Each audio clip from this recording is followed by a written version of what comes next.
Welcome to another episode of Home Sweet Home. My name is Rod McCall. And I'm Scott Nichols.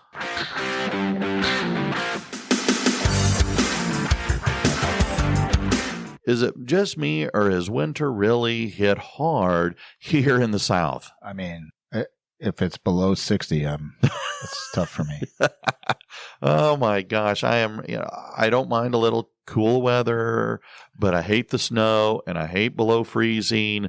Just give me the heat, baby. Right. Yeah, we'll stick with that because that's positive. Yes. I'm a positive. I'd rather have 100 degrees than 55. So that's just me. Okay, fair enough. A lot of people are like that. Oh, so what do you want to talk about today? I don't know. We can talk about feelings if you want. Isn't that a song? I feel like cold is terrible, right? Okay. Heat is good, right? Okay. No, I think I've read a lot of interesting books recently. I know you have as well. A lot of psychology related books that look at, how people are thinking and, what children, what kind of things affect kids and, whether it's in a home situation from the point of view of electronics or relationships with other kids or, whatever, right? There's a lot of feelings there. Sometimes there's big issues, right? Yeah. Surrounding, parents getting divorced, and that's kind of a big issue. Sure. Sometimes it's smaller issue, like they just didn't get along with that friend today, but it seems like it's a massive issue. And it's really like tomorrow's another day and it's probably going to be fine. We deal with that as teachers, right? Like there's kids who will break down crying over what we know to be something very little. However, we can have empathy enough that when we were kids, we knew that was kind of a big deal to us as well, right? Because you don't have the perspective of life. We could dive a little bit more into something like that. I've recently read some books, and I know we've talked about it, about the brain development and and how brains work. And so I'm just kind of wondering, is it different for kids than it is for adults? Well, okay, good questions all the way around. And to answer your question, our brain is continuously developing from the moment of conception through birth and after that. It begins with the basic animal part, what they call the animal parts. Right. Your amygdala and your anyway, I'm not an expert. So you're not a brain surgeon. I am not a brain surgeon, but it starts with the little pieces at the bottom of the brain. And then as our brain grows, as our body develops, our brain grows until we're about, they're a little bit of an argument, but on average, most people will say by 25. And usually, which is why insurance rates for cars go down at 25. Yeah. We make better decisions. Well, in theory. But our prefrontal cortex is the last to develop. And that's mostly our rational reasoning part of our brain. And one of the things that I've learned is through that we as adults can help our kids develop moving forward. And as we're young, as we're little, right, a lot of things, and you brought this up, a lot of the things that we feel can seem like massive issues, right, that we as adults looking at our 4, 5, 7, 12-year-old, even, our age, dealing with teenagers, the issue, that's not that big of a deal, not that big of a deal. Well, it's not that big of a deal to you and I, but to them it is. And so there's a blog I'd run across addressing actually some of this. A guy by the name of Dr. Lawrence Cohen had he did a blog, and this guy's a well-known author. Okay. He's written a variety of books dealing with how we as parents can help kids take these emotions and understand these big emotions, and how we can help them process. Because the attachment theories that are out there suggest that if we can help our kids grow to be emotionally well-adjusted into adulthood, right, helping them understand these little things, be that they are little things, don't dismiss them, is to their benefit. And so, one of the things is, again, understanding child brain development. And we have our right brain and our left brain. And our right brain says that these are a lot of our emotions. Our logic is on the left side. Okay. And if we understand, and this goes all the way through life, when we are going through a strong emotional event, it is our right brain is controlling so much to the point that our left brain shuts down, that our logic doesn't come to play. That's why a lot of times if you get into an argument with somebody and you're not having it's hard to make a good, solid argument, rational responses, because your emotions have taken over and as they become more enraged, it shuts down the left side of your brain, which is your logical, argumentative side. Which is why debaters have to practice. Yes. Right. You have to practice so that you can shut out the emotion, right? Yes. And just deal with the topic and the data.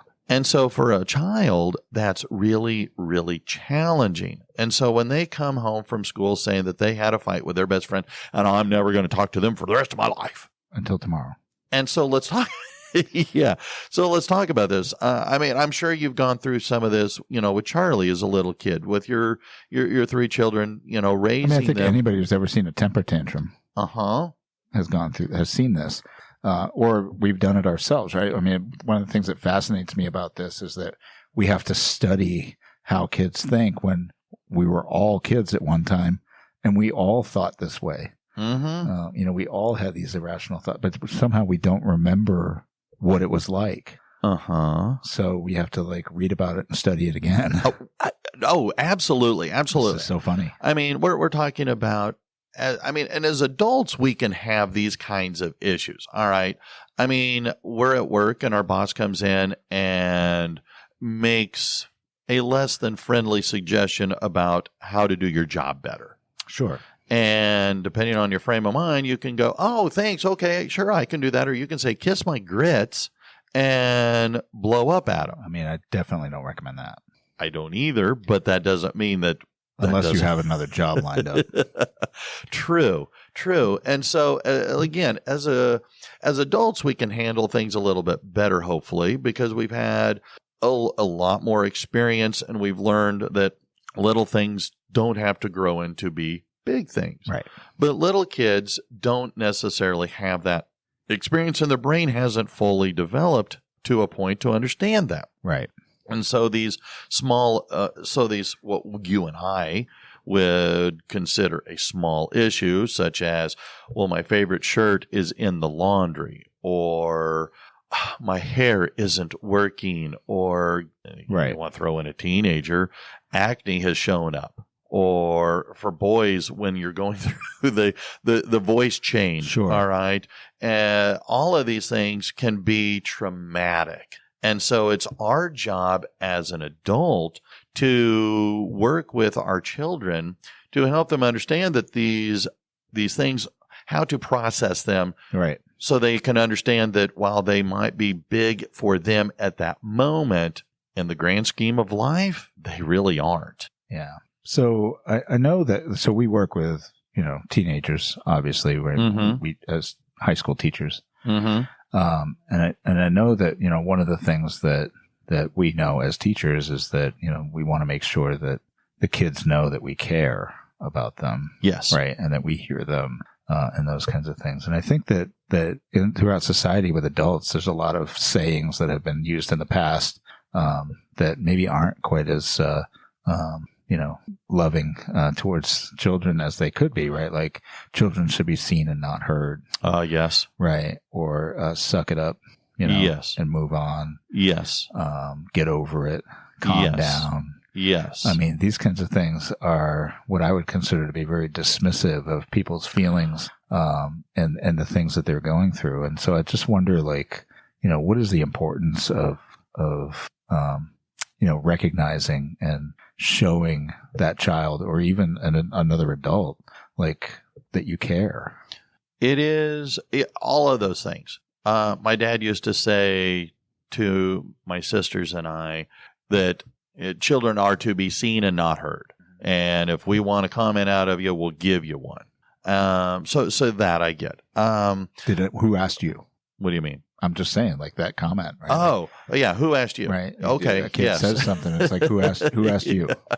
Yeah. Well, they want to contribute too. Yes. And so that's where I think to an extent, I get what adults are saying. Well, growing up as hearing some of those things, toughen you up. But at the same time, let's talk about this. You don't finding a balance. You don't want to do totally dismiss them, because now the child feels like I can't come to you, and they learn potentially the wrong ways to process these emotions and can generate all kinds of potential future problems. At the same time, if you overcompensate with all empathy, well, then the child may learn some of the wrong issues as well, and finding that ability to have that internal strength to understand as well that, what's a big issue versus what's a small issue. I broke my pencil lead, my pencil broke in half, my crayon broke in half. That's not the end of the world. And so as an adult, understanding, take a look. Okay, that's not a big deal. Right. Okay, but don't necessarily say it's not a big deal. Show them why it's not a big deal. If your crayon broke, okay, fine. Can we get another crayon? Right. And okay, that's fine. Here's how we can move forward from the broken pencil. We can sharpen it. We can get another pencil. So I'm definitely not an expert, right? But I feel like from the reading that I've done and talking with you offline, that this kind of ends up being like there's a coping mechanism that takes place to deal with the issue. And then there's now that we've calmed down, we can go to the move on or the consequence, right?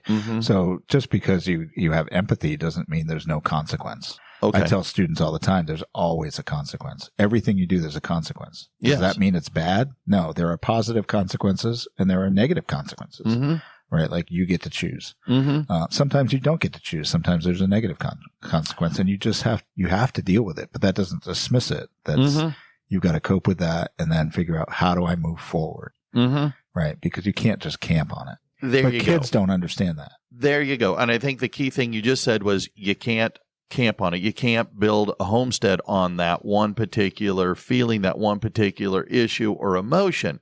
And so, yes, coping skills. I'm going to recognize you don't, again, total dismissal of a kid's feelings can be very catastrophic long-term, 20, 30 years later. Right. Because most of that stuff does not show up. So I applaud my parents. Many times they would do both of what you're saying. Provide a little empathy, calm you down. Now, let's look at this in a broader picture and just how big of a deal, I put that in air quotes here, was this in the grand scheme of things. But when we go back to that right brain, left brain. When your right brain is totally in charge, then left brain conversations aren't happening. They aren't understood, and they aren't being processed, and they aren't being delivered by you. Right. So you've got to get back to that equilibrium where your right brain and left brain are actually collaborating and talking to each other. I think it also might be important to point out that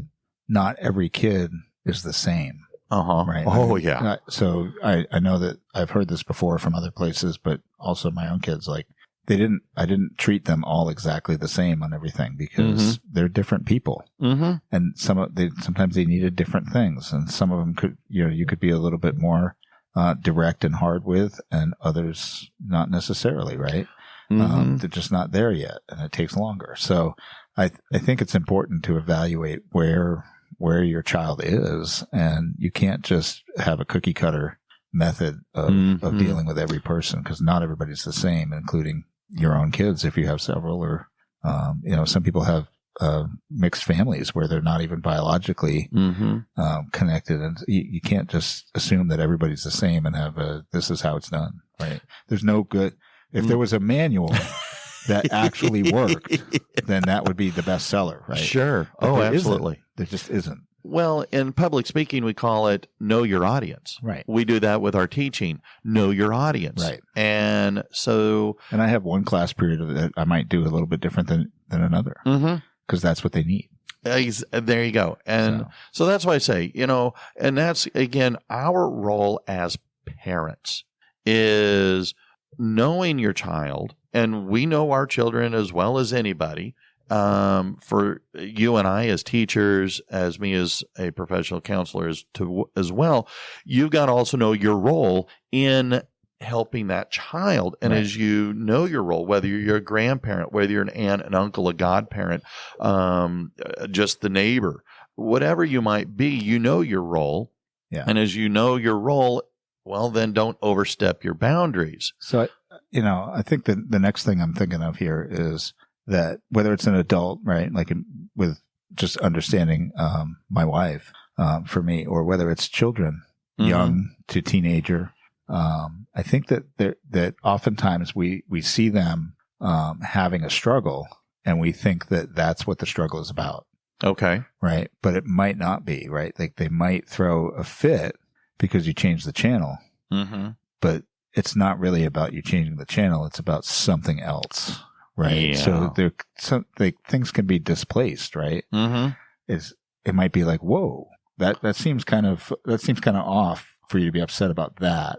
What else is going on, right? Like we need to have a discussion about what else is it? What's manifesting? What's the cause of that manifestation? And that's where, again, as adults, however we are with kids, and because, again, all adults have different relationships with children depending on what you do, right? What your connection to that child is. And being able to express, don't just say, this is a safe place for us to talk. Demonstrate that this is a safe place, right? That we can help them understand the emotion and put the right response to that emotion. Right. And as we can do that, then those children learn from that and develop, as you were saying before, the appropriate coping skills that allow children to grow into be young adults, to make it through adolescence and become fully functioning, healthy adults that can move forward with life and be able to handle all the crap that comes at you. Right. And again, that's where I don't know that I like it, but I totally understand and agree with it. It truly does take a village to raise a child. I have to say that, I think I became a much better parent after I became a teacher. Okay. And I didn't become a teacher until my last child was like entering high school. Okay. So, but being a teacher, right, has taught me a lot of things because, contrary to what might be people's popular belief, students, especially in high school, don't just come in to class in the morning on time, sit down, get all their materials and just say, I can't wait for this lesson in whatever subject it is today. And I'm so eager. That doesn't happen, right? Sometimes they come in and say, can we have a free day? And I say, I don't even know what that is. What does that mean? And then sometimes you have a kid that comes in and they're just like, they put their head down, right? And it's not like because they're bored with class. And that might be the immediate thing of a teacher. It's like, hey, sit up, pay attention, right? But it's more that maybe they had a fight with their parents that morning, right? Maybe something happened to their pet last night. Maybe their grandma's in the hospital. I mean, there could be 1,000 reasons why they're just like distracted and depressed at that moment. And so, the action of I'm not doing the work today, even if it's a defiance, isn't necessarily that, that's not the reason. They don't hate your class. They don't hate your stuff. They just, there's something else going on in their head, in their space. And when we're adults, like we just take the day off. Yeah. Right. I'm going to go to the beach. I'll hit the whatever, and I'll take my day. And kids don't get to do that because their parents say, go to school. And if you don't go to school, a lot of times you get like truancy. So it's difficult for them to cope with those things. But I think as teachers, we see that displacement more than parents might sometimes. And again, that's where understanding our role. Yeah. I've taken to asking the kids when they're doing that, when they're putting their heads down on the desk. I used to, hey, sleep in somebody else's glass. She ain't sleeping in mine. Right. And lately I've been taking to going over to, are you okay? Are you feeling sick? Do you need to go see the nurse? Sure. And a lot of times, no, I'm okay, McCall. I'm okay. And at which point, it's a polite way of trying to help keep them at least focused on something else. Because when you're distracted by whatever big emotion that is distracting you, it sometimes can be very beneficial to you to be able to put that on a shelf for just a little while and focus on something else. But so much harder for a kid to do that. Well, especially if they don't have, I guess, the training. If people in their lives have not been very good at helping them recognize. And even if they have, and even you and I, sometimes when I'm having a crappy day, the best thing for me is to focus on my work. Sure. Because that can provide just enough distraction long enough for my emotions to process. It's not dispelling it from your thoughts. They're still there, but giving you just enough of a distraction. And I think that students do the same thing, right? Mm-hmm. So there's some students who just pour themselves into the day. Mm-hmm. And they find peace in coming to school and just doing the stuff and being distracted from those things. And then there's others that come in and they're just completely distracted from the learning because of these things going on in their life. And that, you can say, well, it's too much, it's not a big deal. Mm-hmm. That's just going back to the dismissal thing. Sure. But we recognizing that it's displaced and then trying to help them. Oh, okay. If you could just do this thing today, that would be great. Give it a try. Mm-hmm. And, hopefully tomorrow's better. I mean, when it starts to be a daily thing, then we definitely have an issue, but everybody has an off day. Hey, amen. I mean, when you and I have an off day, and you mentioned this a little bit ago, you and I can take a mental health day. Yeah. I mean, most of us at work, we can take use a little PTO, and we can go just detox a little bit. But you're right. Kids don't always have that. And I think as adults, it's good for us, especially kindergartners, right? Like they're going to school because otherwise you need a babysitter. Yeah, right? yeah. If the kindergartner's not going to school, the parent's not having a me day. They're having a kindergartner day. Yeah, well, right? So that's a tough thing. I'll have to tell you about the day I subbed in kindergarten. I did it once. We could do a whole show on that, I'm sure. I mean, how do parents help in this process? Like what? Well, part of it is, and I can remember my mom, or my dad too, but a lot of times it was my mom, because I was lucky enough, my mom was a stay-at-home mom. And so she earned a lot of money, but she was able to do it at home. Whether it was our big garden, which which helped with, the budget, the food budget, right? As well as knowing how to sew clothes, so make clothes or mend clothes, so therefore clothing budget. Anyway, she did a lot of things, and she would be able to easily pick up on my sisters and I. Well, especially me. I don't want to say too much on my sisters, but I can say me. She could read me like a book, and she would go, "Okay, what's wrong? Talk to me." First, it would always be, you come home, "Hey, tell me about your day. What was something good that happened today?" Mm-hmm. And then, or if you're angry, you're pissed, you don't want to talk, and if you wouldn't give that kind of response, she would always hit me up with, "Okay, have a seat. Here's an after-school snack. Now tell me what's going on." Mm. And that worked out really well, and she was able to ferret out, and then was able to, by me being able to talk it out, she could then, and do like what you have done with me many times when we've talked off air, provide, well, could it be this? Could it be that? You got the empathy going on, sure, with other possible explanations than what my mind automatically jumped to. Right. And in the process, helped me develop some more of these coping skills. Talk that right brain down out of its emotional high horse to allow the left brain to communicate, to be able to, okay, well, yeah, maybe maybe I did jump off the reservation too hard. Sure. I went down the wrong path, and helped me develop, again, these positive coping skills. And as a parent, I think absolutely these are the kinds of things that we can do. And so that's my big deal, helping our children process these big emotions. Yeah. Even, again, if they don't seem big to us, they're big to the kid at that time. So I read somewhere, because, my empathy has been my word lately that I keep bringing up. Yeah. But I read somewhere that, empathy is developed very well through reading.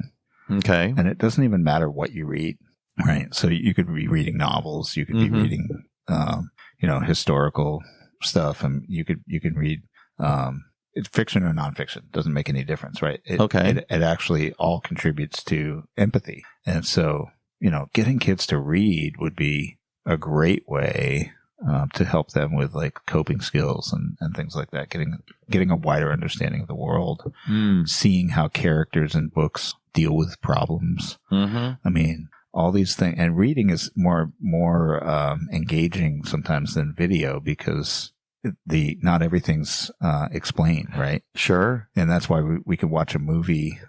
We could watch 2 or 3 movies on a book, and they would be different because the directors and those who adapted the book have different opinions on things. But the book, reading words actually like puts that, you build your own image in your mind and how things are done.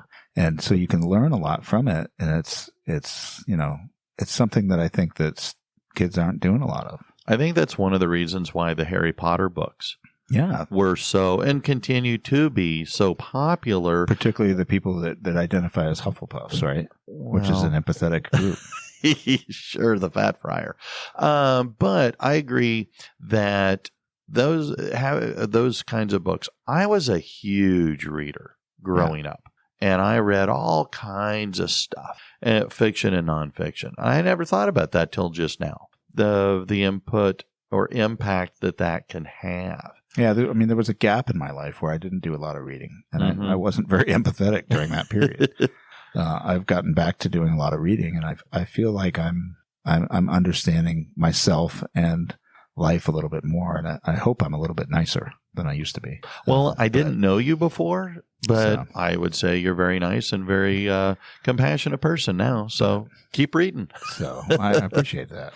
Well, I guess the last thing is, again, one of the biggest emotions that we struggle with is grief. And grief comes, you and I, we think of grief of the loss of a loved one. But grief comes, especially for kids, way differently. Grief can be like, when my best friend growing for a couple of years anyway, his name was Chris Dunphy, when he moved to West Virginia, that was a huge loss for me. Sure. And that was grief. And what was I going to do? Well, who's going to be my new best friend?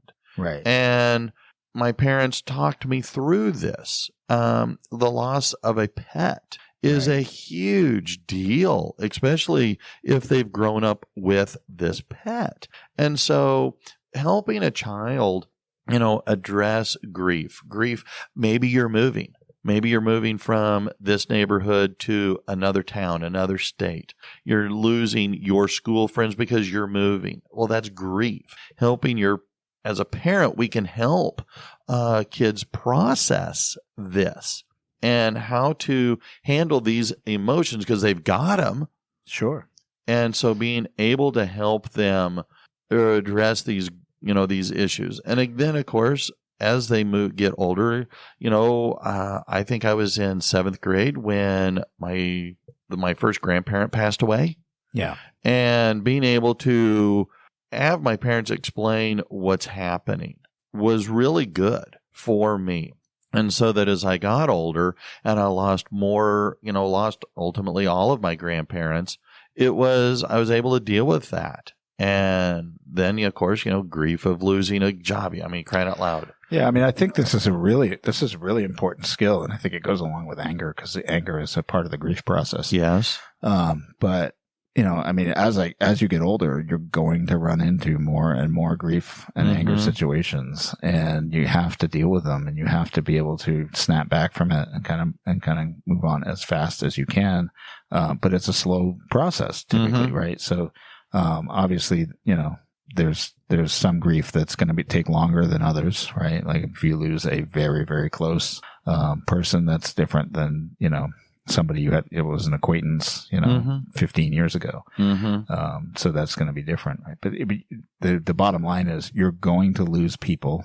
You're going to lose relationships. You're going to lose things. I mean, as we get older, I have noticed that the contacts list in my phone, which I never delete anybody, is increasingly, there's increasing numbers of people that are no longer living in my contacts list. And I just hope that I never get a phone call from somebody at that number because it would be really strange. Yes. But, I haven't deleted them. No. And, I don't know why that is. I mean, I probably could do a whole session on that, but, I think I'm just lazy. Maybe, but I'm the same way. But, in part, that takes an action of like, okay, that person's gone. And maybe you want to remember them a little longer, but that's all part of the grief process, right? And it can take a long time, and it can be drawn out, and it's not always like debilitating, but children need to learn how to go through that. And for them, it might be, my phone is broken. Yeah. And it's my favorite shirt. I mean, every parent calls it something different, but you got that little whoopee, whether it's, with stuffed animal or a blanket, whatever you have that, trying to help a child break the habit of carrying that everywhere. Again, it's loss for them. And that's our job as a parent, as an adult, to help them through this, because in doing so, we're improving their emotional quotients, their emotional intelligence, to help them become, again, at the end of the day, that fully functioning, healthy, active adult that we want all kids to become as they head into, move from adolescence to early adulthood. Yeah, I'm not an expert. You are. But I perceive this as, grief just seems to me to be, we all hate change, but grief seems to connect, for me anyway, to almost a loss of security. Like, things are not the same, and I can't control stuff. And, that's troublesome. And we need to understand and be able to deal with the fact that sometimes we can't control them. And again, that's our role as adults to help. And it's, I don't know, it's tough. We are role models to children.